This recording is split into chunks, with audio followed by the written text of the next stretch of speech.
Hello, Year 9. This is Mr. Yates talking, and what I'm going to basically be doing in the next, say, 20 minutes is I'm going to be showing you how we are going to run our online lessons for your Year 9 unit of work, and I'll also be talking you through how to do the first lesson. Now, obviously, this is very different. Obviously, this isn't how we want to teach our lessons, but thankfully, we've got really good practice using Teams. You've all had homework that have been sent through Teams. Most of you have been very good at getting that homework complete, and you've all shown that you're able to use it. So what we're hoping is that this isn't too much of a kind of, departure from what we've been doing already. We are going to use these video lessons to help you understand what you're doing in your lessons, and we're also going to be putting documents on Teams that you can edit, that you can use, and they're going to be the exact same documents that I'm using on the video too, so there's absolutely no confusion whatsoever. It's incredibly frustrating for me that this is happening now, because for me this is the most interesting thing that I get to teach.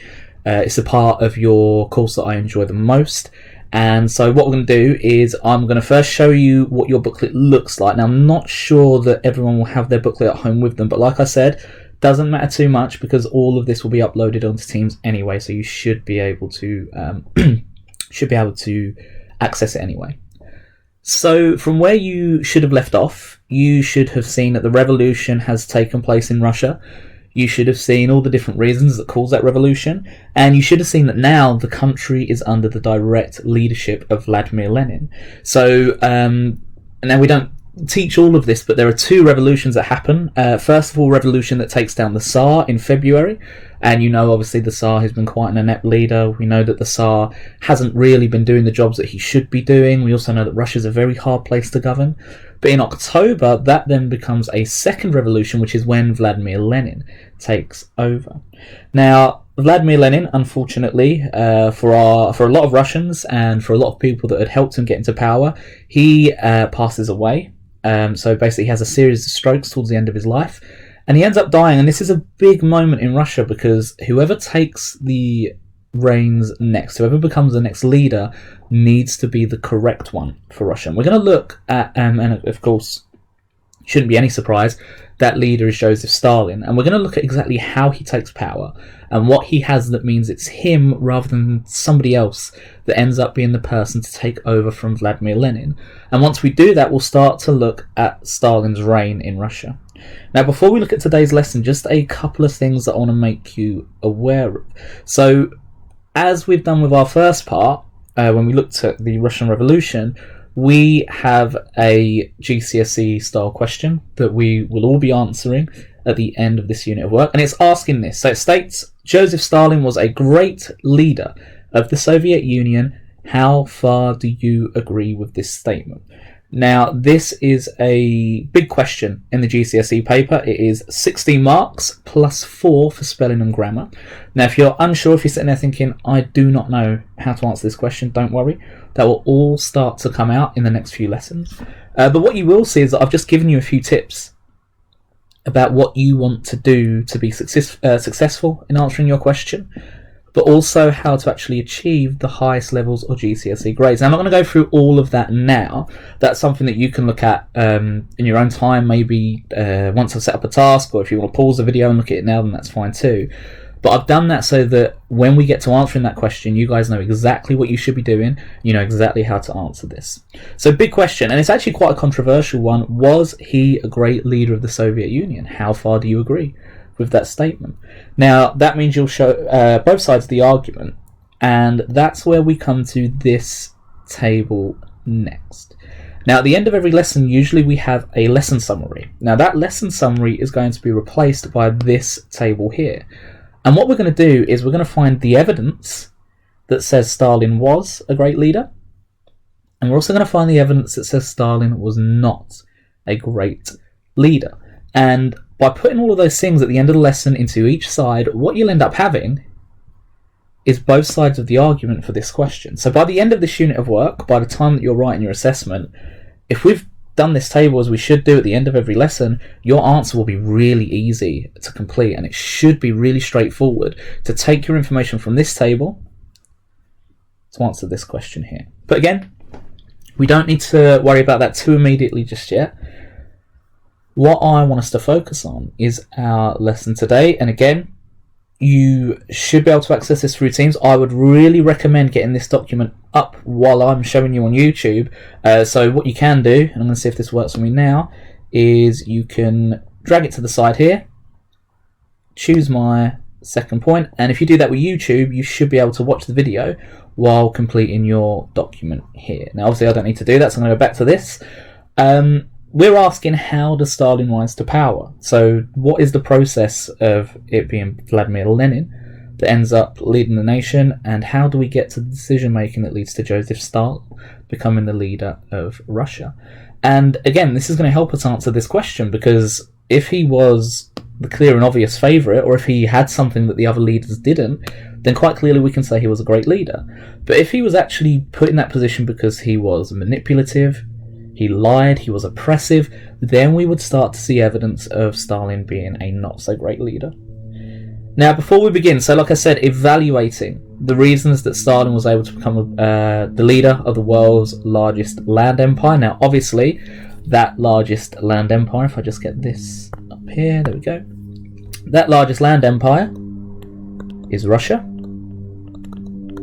If you've never been taught by me, I'm really sorry, but my handwriting is going to be absolutely awful. And what we're basically saying here is, well, you know, what are the reasons that he's able to become that leader?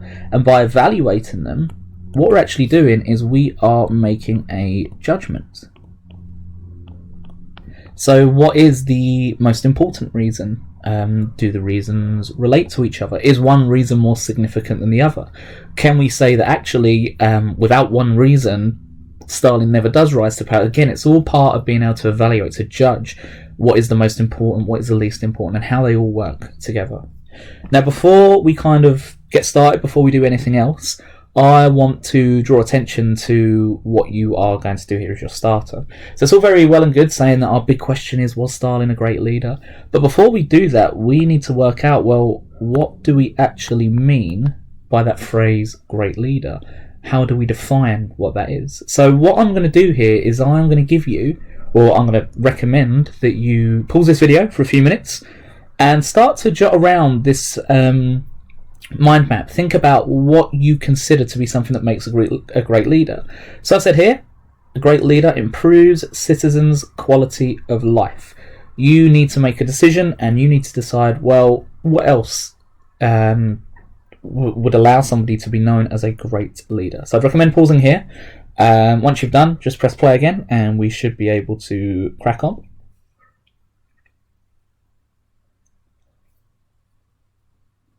Okay, so hopefully you've paused there. Hopefully you've been able to have a think and consider what you think are some key things that cause somebody to be a great leader. Now, what I'm going to do is I'm going to offer some ideas that I had. I'm not going to do this every time, but I think it's good for now just to show us what our thinking is. So improve citizens' quality of life. Well, if they're doing that as well, they need to be listening to citizens. Now, obviously, I've got a pen to write this on. Now, I'm not suggesting that everyone else does, so what you might want to do here is, as you can see, I've just put my cursor there.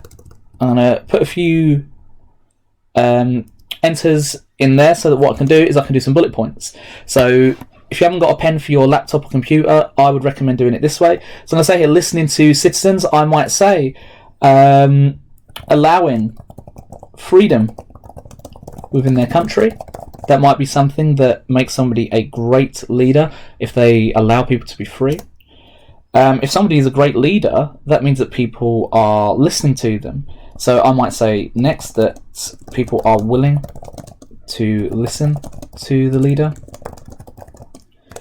If they're willing to listen to the leader, that typically means that they like him. If you listen to somebody speak and you think, yeah, do you know what, I'm going to do that, typically it's because you like that person. So I might say here, a likable personality / character. But that's not always the case. It's not always that people like you, that they listen to you. It might be because of fear, and it might be because of intimidation. Now, this is kind of a debatable one here. You might decide that some fear and intimidation is a good thing for a leader.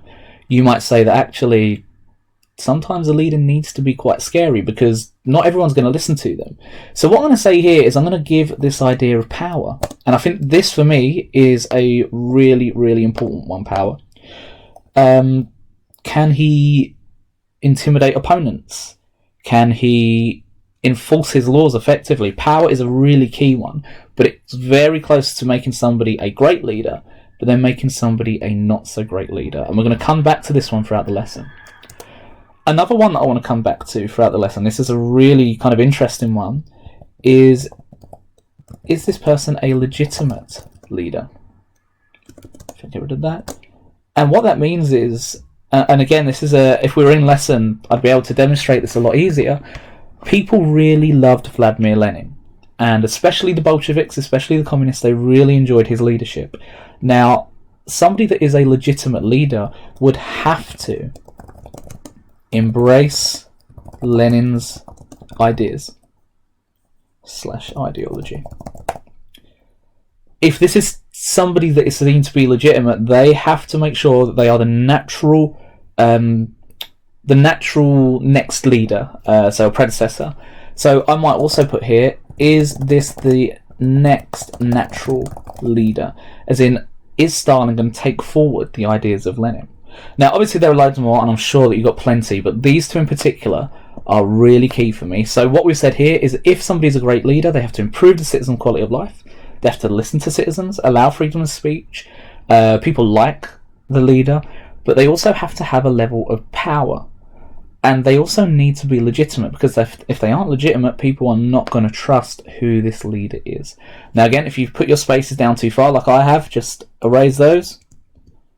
And then we can start to look at the next activity. So this is going to be our benchmark here. If we are saying that Stalin is a great leader, we need to make sure he's meeting all of these criteria. Then we get to the main activity, and actually, because this is just laid out quite awkwardly, I'm going to start this on the new page. Now this is quite frustrating, because what this was supposed to be was a little bit of a play or a role play. I had a number of characters I wanted to choose. I had a number of people that would come up. Somebody would be Stalin, lucky them. Somebody would be Bukharin, somebody would be Trotsky, and I'd have a narrator.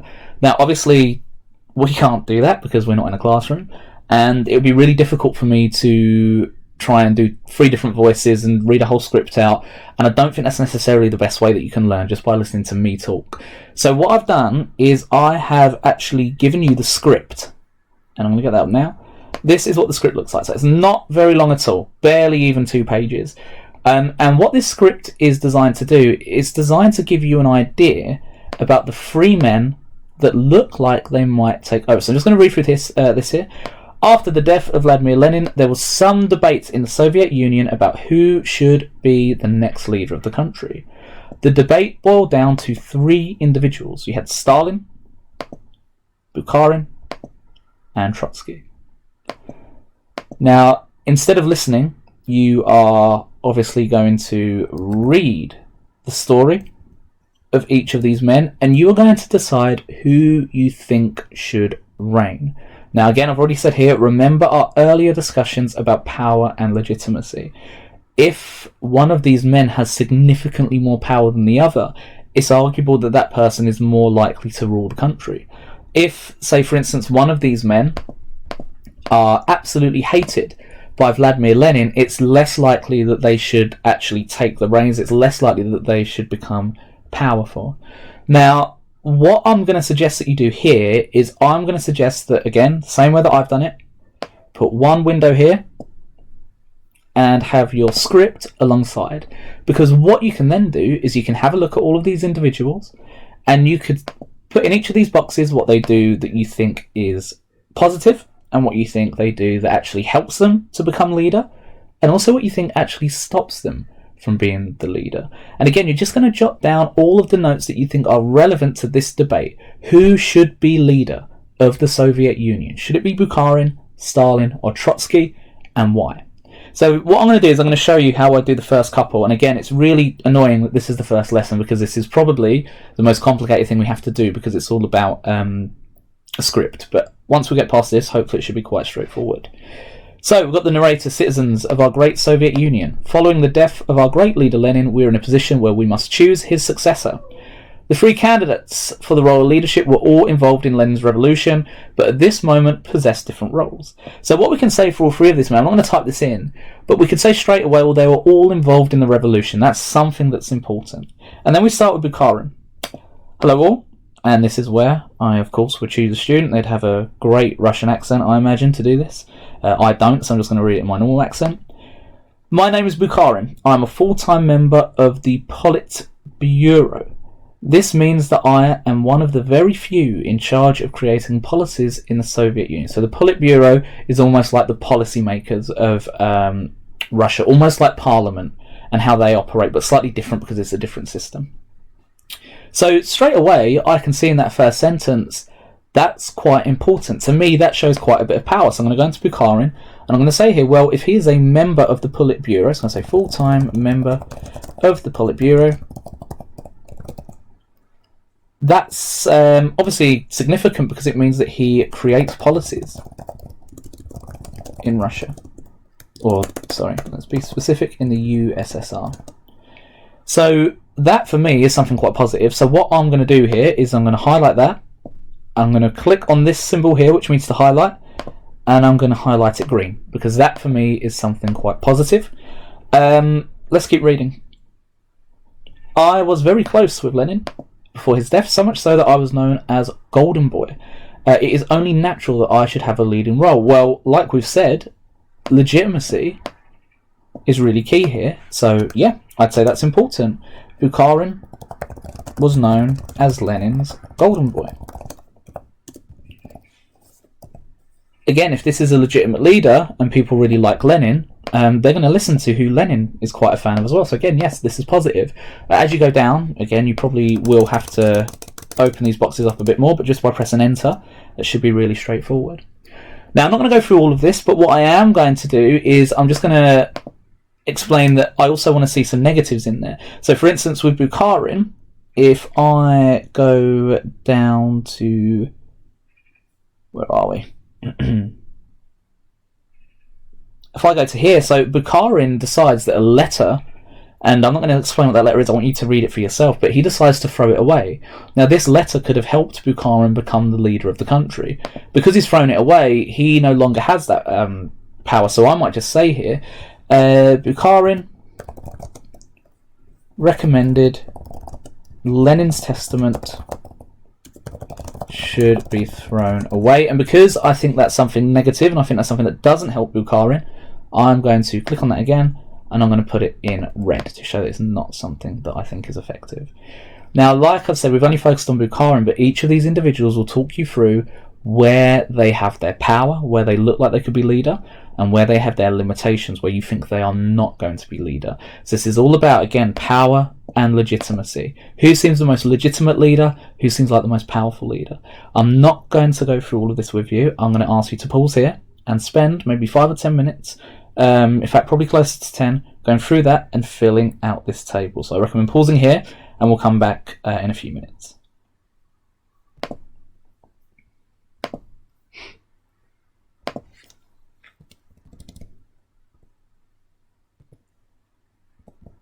Okay, so hopefully you've had a look through there, and hopefully you've seen some of the key things. What I've done here, and this is kind of a pre-made one, this is what would have been on the PowerPoint.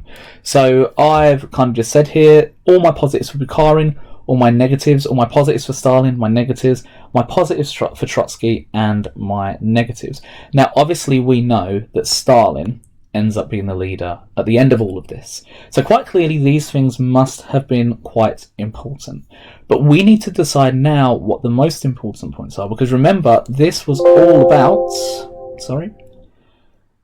this was all about, if I can find it, this is all about this, evaluating the reasons that Stalin was able to become leader of the world's largest land empire. So I'm going to go down, and this is where, as you can see, my page has been messed up again. If that happens to you, don't worry too much. All you need to do is keep hitting enter, and everything will start to show up on that page. So I'm going to read through here. So following the Battle of Power, it was Stalin who was victorious. By 1927, his dominance was unquestioned, starting his reign as Soviet leader. Based on what we have learned about the three individuals, you need to decide the key factors that led to Stalin's rise to power. Now, this is a pyramid, and what this does is it allows you to place all the different reasons that you think, the order of the different reasons that you think Stalin rises to power. So at the very top here, it's up to you how you structure this, but this is how I would recommend it. At the top, I would recommend this is where your most important reason is. Because if it's at the top, it means it's number one, it means it's the best. But again, some people might decide it's at the bottom because it's the biggest, it's the platform. Now, as we go down, you can see that I've got some analytical words that I want you to use. Underlying factor, contributing factor, the most important reason, enabling factor. Now, I've said here that my most important factor for me, and you can disagree, you can structure this any way you want, but my most important will be the top one, the thing that I think is the biggest reason that Stalin is able to become the leader of the USSR. Now, as I go through, I can see that I've got the underlying factor. Now, for those of you that don't know, and I'm sure some of you will, an underlying factor is something that is quite long-term.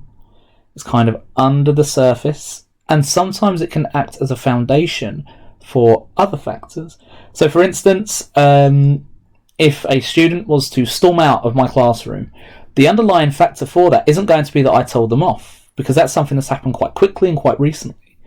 The underlying factor is going to be something that has been over a space of time. So maybe that student hasn't liked me since year 7, they've got to year 9 and I'm the only teacher that's taught them. That's an underlying factor. So for me, and again, you can structure this any way you want. For me, my underlying factor is here. Because this for me is my foundation, and this is something that can be quite long term. And as it's my foundation, other factors can start to build on that foundation. This is where I would say maybe I have my contributing factor. It contributes to the problems that are underlying. And then above that, I might have my enabling factor. Something that enables Stalin to become the leader of Russia. Now, again, this is going to be, and this is why it's quite a tough one, because I would have loved to have had so many conversations and discussions in the room. This is going to be really difficult to get everyone's different views here.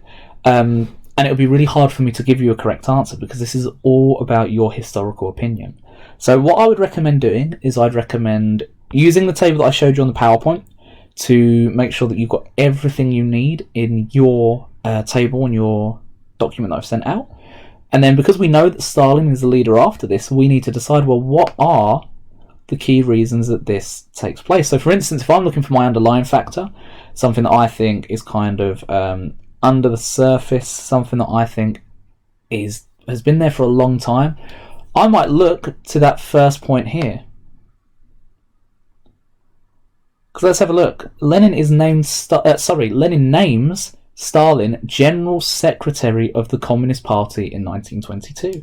Now that is a really prestigious title, and this is 2 years before Lenin dies. So what we could say here is that the foundation for Stalin having so much power by the time Lenin dies is that actually he was given that power before Lenin died. Now again, you don't have to agree with me, but I think this for me is my underlying factor. So I'm just going to say here, well, Lenin named Stalin General Secretary of the Communist Party. I might just put here Stalin equals General Secretary from 1922. Now again, if you don't have a pen to annotate this triangle, what I would recommend doing here is pyramid, is I'd recommend, if I just get rid of that, I recommend hitting enter on each of these key phrases, because what that will do is it will turn it into a list. So I'm going to go to there for underlying factor, there for contributing, there for most important reason, and then we have enabling factor. And then what I can do is I can just type next to that. So I'm going to say here, Stalin named General Secretary. Sorry, that's awful spelling. Stalin named General Secretary of the Communist Party in 1922. Sorry, that's really annoying, isn't it? In 1922. And if you wanted to add a little explanation there, you can as well. So I might just say here, this position allows him to build on his power. Now again, you're going to go through and do the same for your contributing factor. You're going to do the same for the most important reason and enabling factor. Again, if you can't annotate this pyramid as I've done here, I'd recommend doing as I've done. Hit enter, and you can then type in your answer there. Now, after you've done that, because I'm going to do this all at once so that it's, you don't have to listen to me for any longer than you need to. I then want basically your conclusion, and that's going to be on your lines here. And I just want you to, and obviously if you type on the lines, it's going to do this. So I would recommend getting rid of this entirely.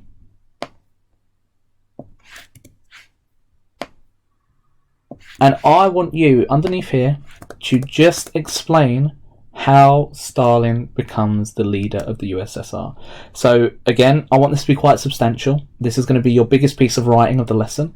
And I might start it off by just saying, so again, I'm going to refer back, number 1, to this table here. Number 2, to my points here. And I'm going to explain each and every one of these. So I might say, the most important reason Stalin was able to become the leader of the USSR was, and that's when you might give your evidence of your most important reason here. I might say, for example, and I might then explain, well, why is this so significant? I might say this meant that. So as I've done here with my underlying factor, this meant that Stalin could build on his power, and as a result,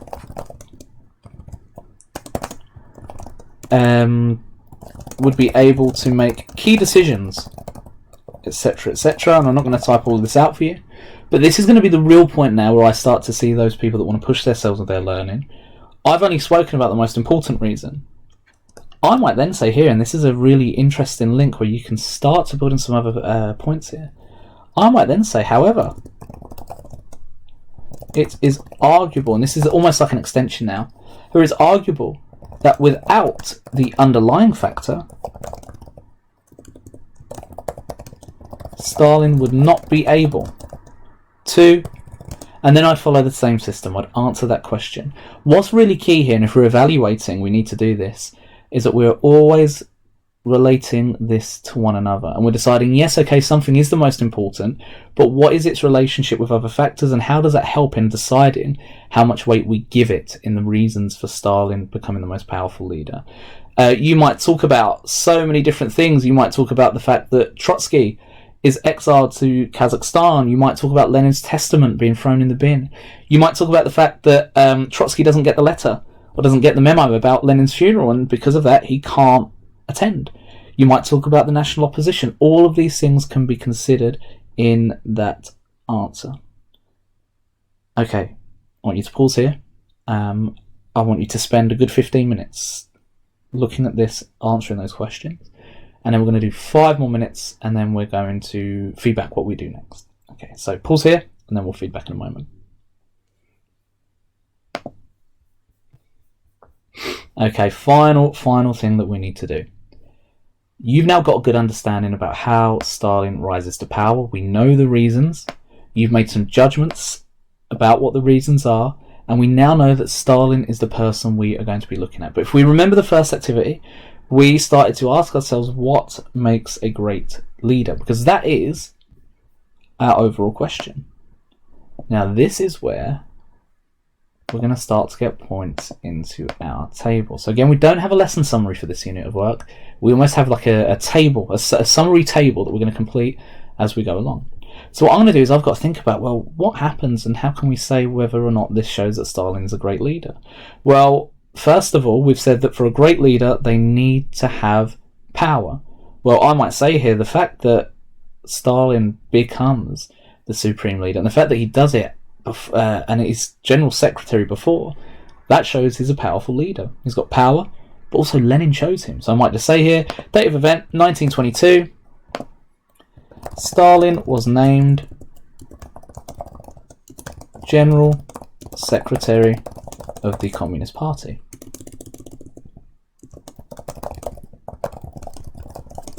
Now, obviously, there are going to be a few more you can get in, but I just want to give an example of both here. Then we need to think about anything we've seen that shows he is not a great leader. Well, if I go back to my table, I can see that in 1925, so this point here, the United Opposition was formed to oppose Stalin. Now, if you remember what we said, he needs to be a likeable person to be a great leader. So I might just say here, 1925, National Opposition formed. I might just put Trotsky and Bukharin to show who's formed that. Opposing Stalin as leader. Now again, that is quite clearly something that shows maybe he's not a great leader. If he's got that much opposition straight away from people that were part of the same revolution, maybe that throws a few questions up in the air. Okay, once you've done that, that is the end of your first lesson here. I hope that was straightforward. I hope you've understood what we're asking you to do. And of course, if you are unsure, then there is absolutely nothing stopping you from dropping your class teachers an email, asking them to clarify. And if there's something I've said that you don't understand, then of course you can email me. I'm more than happy to respond. You will get these on a weekly basis now. And I think, although I'm not sure, I think it'll be me doing most of the videos for your year group. Please keep on top of it, and again, keep in touch if there are any problems, and hopefully we should be able to see you soon. Right, thank you very much, Year 9. Enjoy.